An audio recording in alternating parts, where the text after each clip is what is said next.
We will see how to fix it.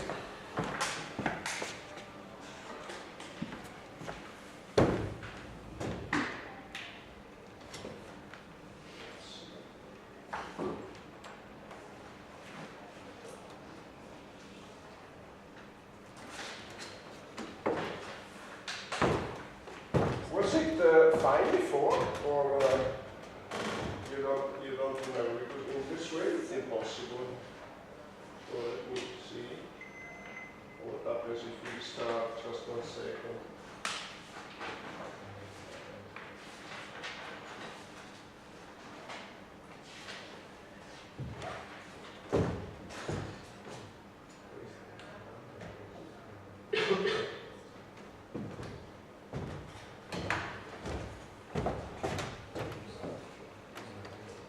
It may be the cable which is broken, but now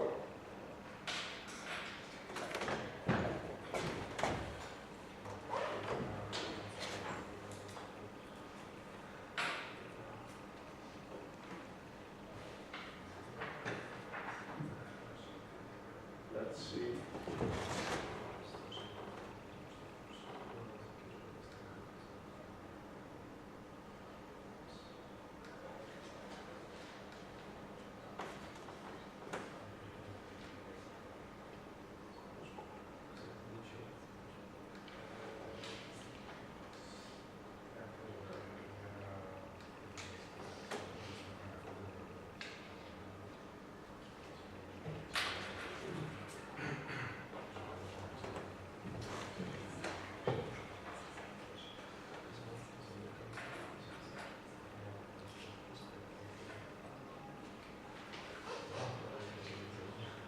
Okay, fine.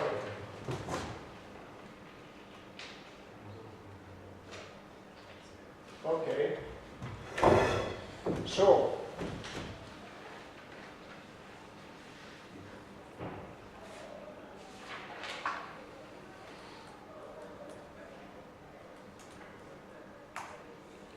before we start, a couple of things about interactivity. I just wanted to let you know that I updated the file, and I updated with a comment by your colleague. 1 second.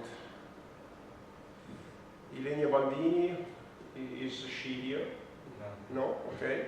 Basically, she pointed out that an article on the World Water Day, which was March 22nd.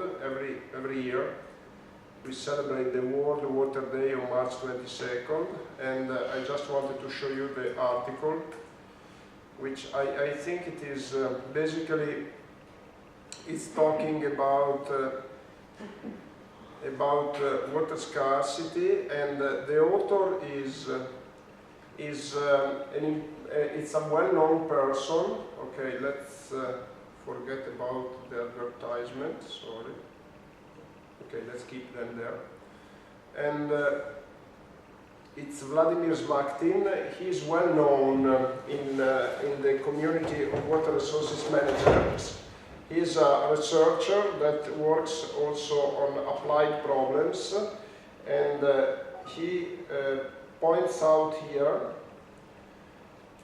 the problem of the problems connected with water resources management, and in particular the problem of the lack of data. So basically he's making a paradox. He says you cannot manage what you don't observe, and planning water resources management without data is like managing your bank account without knowing how much is the reserve that you have there. So basically he points out the decline of water observations all over the world.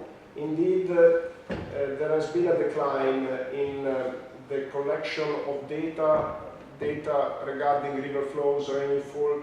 This decline started in Europe and also to some extent in the United States around 1980. And it was the decline originated a kind of gap in data availability up to the year 2000, and therefore, after more or less that period, after 2000, the introduction of digital techniques, digital storage of data, partially resolved the problem. The decline was caused by lack of resources, and in particular human resources, and because data management is demanding in terms of human resources, and then the introduction of ECT and information technology basically allowed us to partially resolve the problem. And the article is talking about this problem and ways forward. Basically, the ways forward are the use of advanced monitoring techniques like satellite data, remotely sensed data, and data recorded with drones, etc. The article is interesting. It's not really technical, but it's still interesting. I pointed out with one of you yesterday that it could be an interesting topic to discuss with the presentation, the World Water Day, and in general the hot topics regarding sustainability of water resources. What are the things that are most discussed, the intervention, the measures that are most discussed? It's a difficult topic because it's very extended. If you look in Google for World Water Day or sustainability water resources, you get a lot of information, and therefore, in order to make a technical selection, it's not easy. But this is another suggestion that I would like to give to you. And another suggestion that I would like to give to you, this is a bit more ambitious. I talked to you at the beginning that a possibility to interact may be to write and submit a Wikipedia entry, and in particular, as we study new things, you may check on Wikipedia if what is already there and what's missing. In particular, for instance, if you talk about runoff models, if we are talking about runoff models now, and if you look for runoff models, you see that there is a Wikipedia entry, and it's a bit, I think, it needs to be revised, because associating a runoff model with the reservoir, I don't think it is really proper, because the reservoir is a particular runoff model. Also, I would call it rainfall runoff model, not runoff model. But I don't think it is worth revising an entry, because it is more demanding with respect to writing a new entry. But in any case, if you look at it, you see that basically this article describes the linear reservoir in a way that it's not really complete, because it gives already the numerical solution without starting from a detailed treatment of the underlying assumptions, equations, physical principle, etc. So again, I think it would be nice revising it, but this is not what I would like to propose to you. What is missing here, because it's talking about the linear reservoir and nonlinear reservoir, IMOD is missing, and therefore it could be an idea for you to write a Wikipedia entry for IMOD. Of course, you don't need to write everything about it, like the mathematical development, the demonstrations, you don't need to write them. Or, it's up to you, but it's not really needed. You may look at how the linear reservoir is treated and take inspiration from this article here and write another one. This is a project that it's a bit, as I said, ambitious, because it takes time. And if we want to cooperate on this, we need to start early. So I think it is time now. If we want to consider this project, because last year what happened was that in the last semester, what happened was that the students came to me in the last 2 weeks asking for this project, and it takes more than 2 weeks because of course you cannot work full time on it, I cannot work full time on it. So we need to work when we have time. and we may dedicate to it, like on your side, like my guess is 1 hour, 2 hours per week, and on my side, even less than that. So we need time if we want to complete this project like this.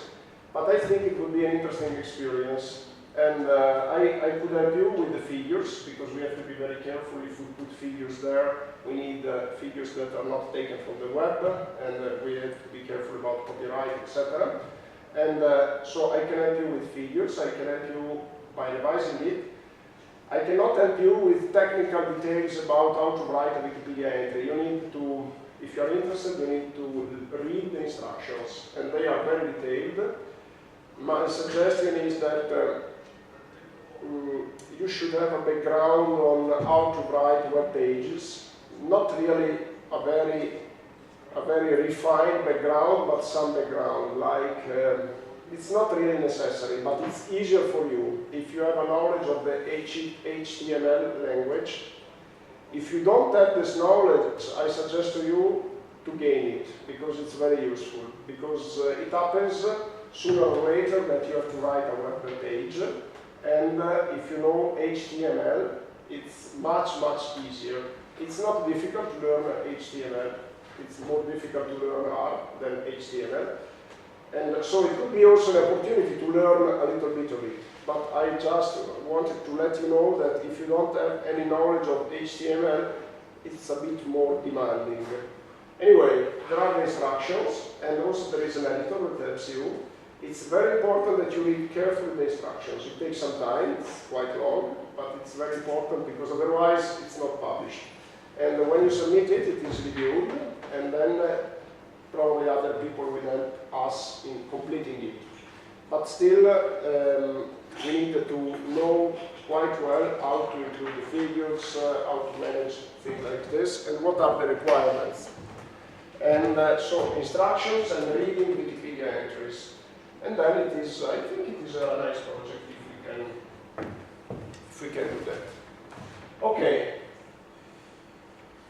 Again, if you have ideas for presentation and sorry, for the Wikipedia entry, I said I'm not, but you can put forward your own ideas. Just look at what is already there. My suggestion is to start with the new entry, not revising an existing one, and just look at what's missing, and then it's fine. Water resources management is already there, and water resources is of course already there. So you may look for, I don't know, flow duration curve. I didn't check, probably it's already there, but you may just check, and if you have any idea. IMOD is a bit complicated, so, but there is to say that the easy things are already there typically, and what's missing usually is either what is more complicated or what is more specific. So IMOD is very specific, the linear reservoir is less specific, it's already there. IMOD is a bit complicated because you need to start from the original references, but again, I can assist you. Okay, let's move forward with our exercise. I just wanted to remind to you, you can start from the point where we got last time, and then we got to the plot of the data, and then we need to now to draw the flow duration curves. I just wanted to ask you if you tried to move forward autonomously or not, or did some of you already plot the flow duration curves? Yeah, you did it. Also, you completed the exercise with all the cards, or? Yes, but I didn't do it. Sorry? I tried to follow your suggestions on the website, but I didn't print it or save the drafts. Okay, so let's, I think the best thing is if we try to move forward together, okay? It's fine to you also, as well? Okay, perfect. Okay, so let me just go back to the text.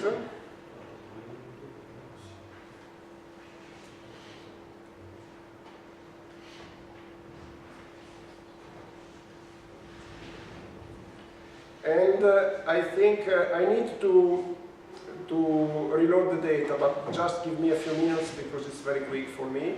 And also, my proposal is to get the suggested R file and let's use it. Okay, so first of all, let me do the scan of the, let me open an R console.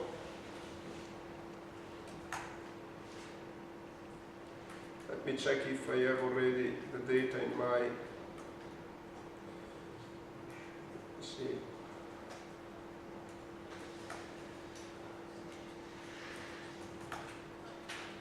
Give me 2 minutes.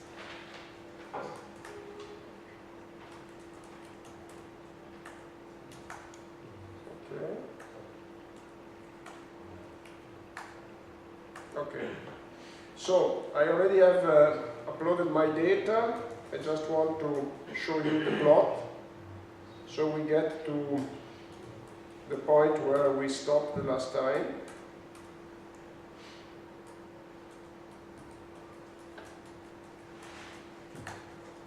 Okay, here it is. We got here last time. Okay, now we have to draw our flow duration curve, and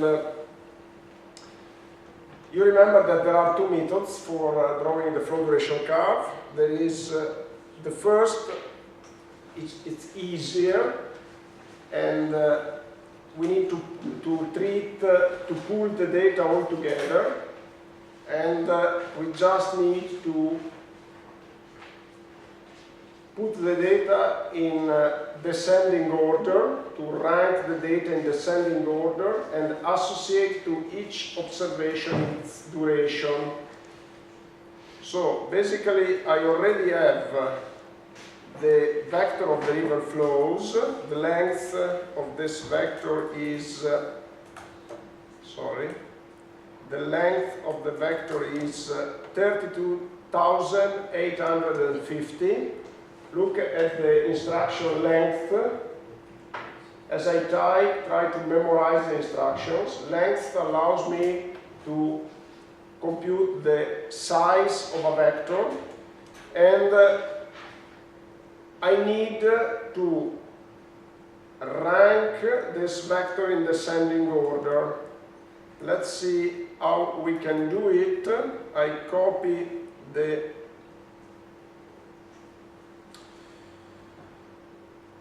instruction from my file, and you see that the instruction is sort. So let's look at this instruction here. First of all, I assign another name at the ranked vector. I could have used the same name. Here, if I drop the 1, I would overwrite the vector river flow, and I would overwrite it with the ordered ranked vector.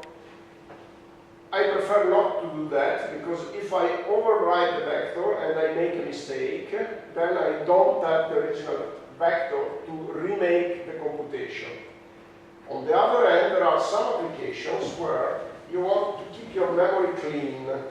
And in this case, if you are sure that you don't need the vector river flow anymore, you could overwrite it. It's no problem at all. Because also keeping the memory clean is an asset, it's an advantage. In this case, I'm planning to use a river flow again, because I have to apply the second method for estimating the flow duration curve, and this is why I made a copy. It's extremely important that anything that you do is carefully planned for the sake of seeking your best efficiency. Okay, the instruction to rank the vector is sort. You see that sort requires, it's a function, requires arguments between parentheses. If you miss something of what I'm saying, let's discuss, please. It's a discussion, an interaction, it's not really a lecture, this one. So, sort is a function, it requires arguments, and the first argument is the data vector. The data vector that I want to order, so river flow. And then, another argument is decreasing or increasing, I want the decreasing order, and therefore I put decreasing equal true. This function may have additional arguments. When you want to collect information on the arguments of a function, you have to look at the help. And you will learn that there are arguments that have no defaults, like the name of the data vector to order. There are no defaults. There are other arguments for which you have defaults. How to recognize the defaults from the non-default? First of all, let me compute. Now I already computed the order vector. Let's look at help for sort. You see that there is first argument, x, the data vector, and you see that there is no default because there is no pre-assigned value. Second argument, decreasing equal false. False or f is the same thing. You see that this is a default. When there is an assignment, it means that if you don't say anything, the function takes the default. And therefore, if you don't say anything, the function takes the increasing order. And this is why I specified decreasing equal capital T, which stays for true. Because I don't like the default and I want a different value. But keep in mind the difference between defaults and required arguments with no default. And of course, if you are fine with the proposed default, you don't have to specify the argument decreasing. You don't need to do that. Keep in mind that you would obtain the same result. Let me go back. If I did something like this, river flow, comma, true, because it takes into account the order of the arguments. So, for the second, if you give two arguments, it takes as first argument the first that you see in the help. So the first argument is x, the second argument is decreasing. So once that you get familiar, it's unneeded that you write decreasing equal true. Just write comma true. That's it. Capital T, without writing true. Capital T. This allows you to save time. Also, you see that there are dots. After the second argument, there are dots. When there are dots, it means that the function may take additional arguments, which they think that are less important, and therefore they don't list all of them. Also because probably they are many. So, if you look at the arguments, let's look for the dots. You see here the dots. And what you read there is arguments to be passed to or from methods, or for the method and object without a class to sort int. What is method? Method is, also you see that there are other arguments. Basically, after the dot, you see these additional arguments. These are the arguments that are included in the dots. So you see NA last, and there is a specification how to treat probably the NA not assigned. Keep into account that the data vector can include not assigned value, which are denoted as NA, capital letters. Okay? And what happens here is that if you don't say anything, NA are placed at the end. You see, if false, they are first. If NA, they are removed. So if one doesn't say anything in this argument, the default is not assigned. It means that NA are removed. Anyway, we don't need to learn everything, because these details, the fact that they are placed after the dots, it means that they are second priority. And you don't need to learn anything. I just want that you get how to seek help if needed. And my suggestion is seek help only if it's needed. Once you are done, let's be happy. And if we don't need to learn what additional arguments means, let's forget about that. Because in some cases it may be complicated to understand what they write here. And even if you are experienced, there are some things where it may become really complicated. Okay, so again, I obtained the ordered vector, and therefore I already obtained the y-axis of the flow duration curve. Now I need the abscissa, the x-axis, and the x-axis is the duration. In this case, I have a total duration of 32,000 plus data. I need to rescale the duration in the range 1,365. And the way I do it is to divide by the number of years. If I take the total, given that this is an integer number of years, this series, if I take the total length and I divide by 90, which is the number of the years, I obtain the result of rescaling the length in the range 1,365, which is what I want. In order to do that, I go to the cut and paste because I want to use the same variables. I go back to my website. Here you see that there are two instructions. Let's copy both of them. Copy and paste. Look what I did. I pasted two instructions, no problem. We can do that. So basically, I create a vector duration, which is a sequence between 1 and the length of river flow. Look at this function, sequence. There are two arguments here, starting, ending, and also I can introduce a step. If I want a sequence with step by 1, I don't need to specify a third argument, which is given by default. If I wanted a sequence with a step of 10, I could do that. And then, in order to rescale this sequence, I just divide by the number of the years. So this is what we did in the theory. Yeah, please. Can we put the second argument by writing length? Yes, length of river flow. It would be nicer, because it would be a code that you can use with another series, and it would be perfectly fine. The only thing you have to be careful. You have to be careful of that.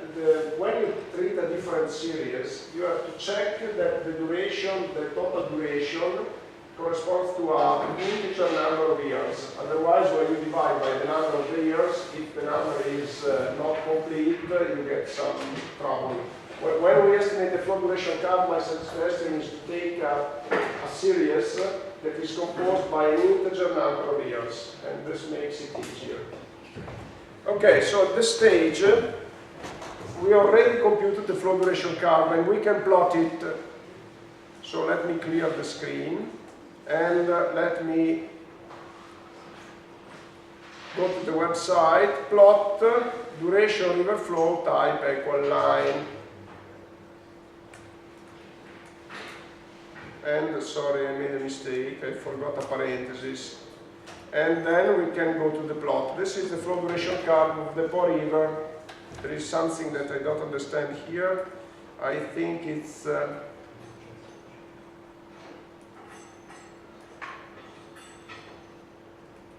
because it's in the range 0,4. Just 1 second, I try to understand what happened.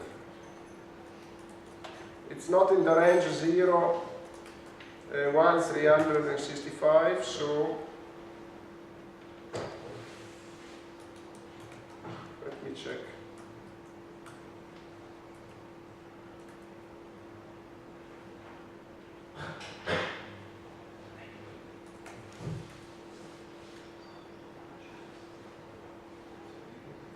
Yeah.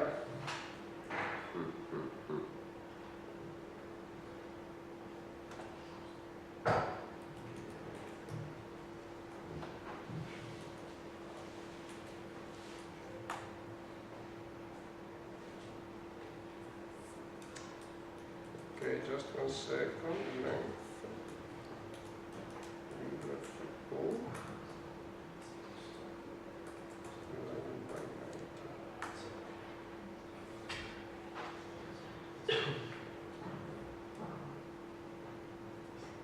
Okay, I divided by 90 twice. This is the problem. Just 1 second, I need to redo it.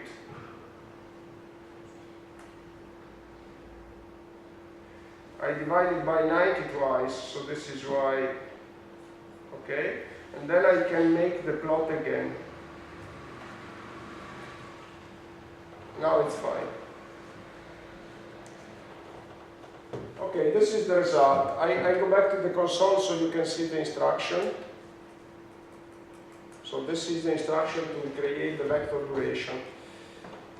If you look at the plot is quite rough, quite coarse. We need to embellish it. And therefore I created another instruction with some additional arguments to the function plot. Let's see again the website, and the instruction is this one. I cut and paste it, and then let's look at the content. So basically it says plot duration, river flow 1, which is fine, type equal line, which means that you want a line connecting the data, and in the main is the main title of the graph.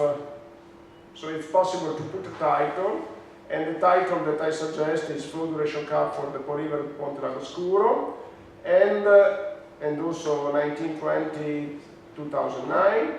Line width, LWD, means line width, which means that I put a thicker line, because the default is line width equal 1. If I write line width equal 4, it's a thicker line. Color equal red, I want a red line. And then the labels of the axis and the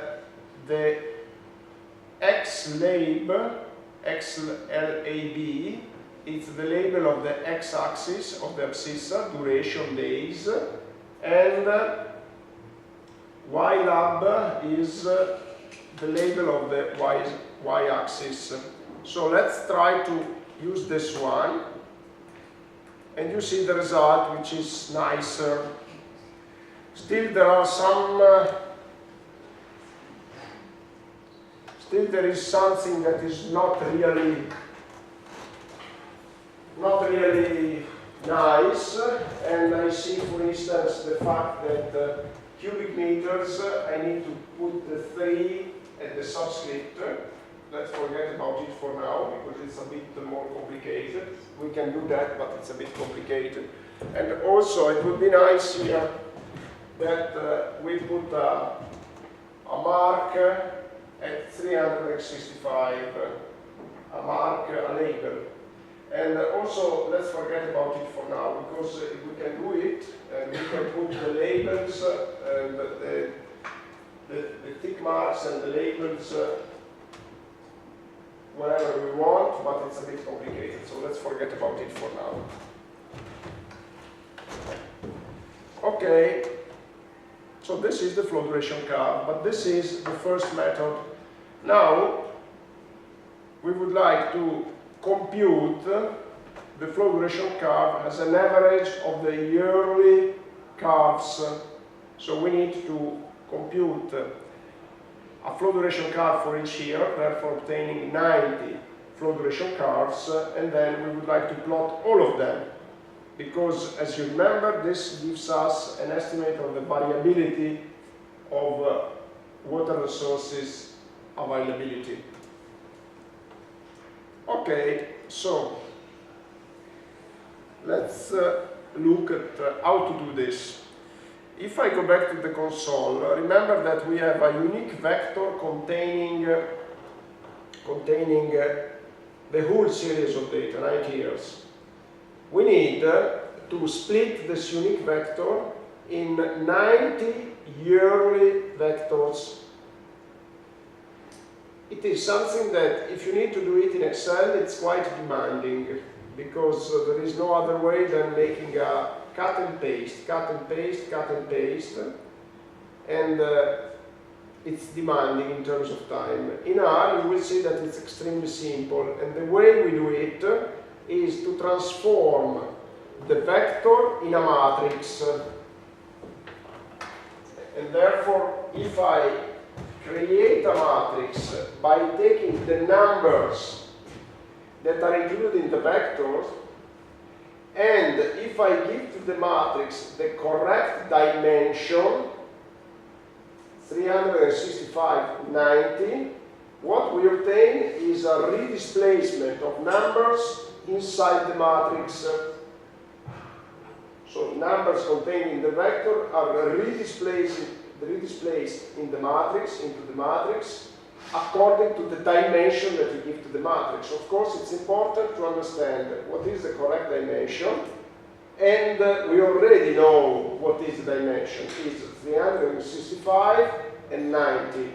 But it's important to understand whether the dimension is 365, 90 or 90, 365. Because what the program does is take the number in the vector and fill the first column, and then when it gets to the end of the first column, it goes to the second column. So we have to make sure that the column is 365 long, because the program doesn't know that we want to split at 365. It splits where the column ends, and then it goes to the second column. I hope it's clear. So we have to understand whether the first dimension is 90 or 365. I never remember what is the correct dimension.